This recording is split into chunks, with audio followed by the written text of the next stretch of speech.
Hi there, I'm Beth Steffaniak from messymarriage.com with another edition of Sloppy Joe Time. I'm following up the video I did last time where I talked about taking personally my spouse's moment of being stressed or being bothered about something that has nothing to do with me, but somehow I feel like it's my job to fix him.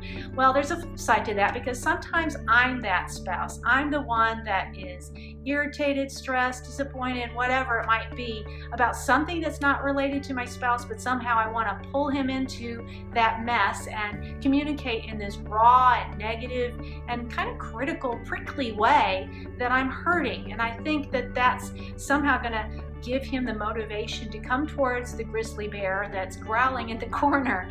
And it's really kind of counterintuitive, and it makes him feel like he's part of the problem when he's really not part of the problem.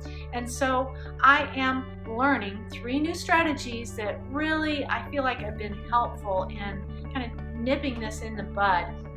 One of them is, of course, to pray, and I will pray not necessarily out loud, but I will pray in my heart. Lord, give me peace, give me perspective, help me to calm down and respond in a respectful and kind way to my spouse, because this isn't about him. And sometimes I need more than just praying in that moment. Sometimes I have to carve out more time to pray and prayer journal about the disappointment that I'm feeling, and that helps bring healing and perspective as well.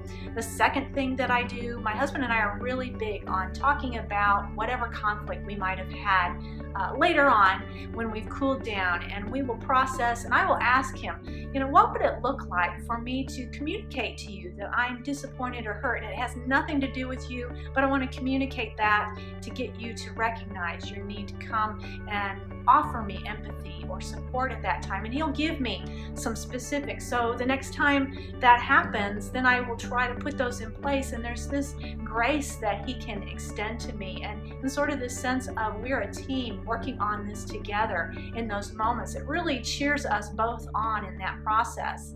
And the third thing is, when I recognize that I'm doing it, I make a commitment to apologize immediately, whether my spouse has pointed out that I've done it or whether I recognize I am taking responsibility and apologizing very quickly. And if I make that kind of commitment ahead of time, it often is the incentive to not do that, to not give myself permission to just let it all out and vent on my spouse in the moment. It also creates this confessional culture that I've talked about a lot on Messy Marriage lately. Thanks so much for listening. I hope you'll join me again for another Sloppy Joe Time.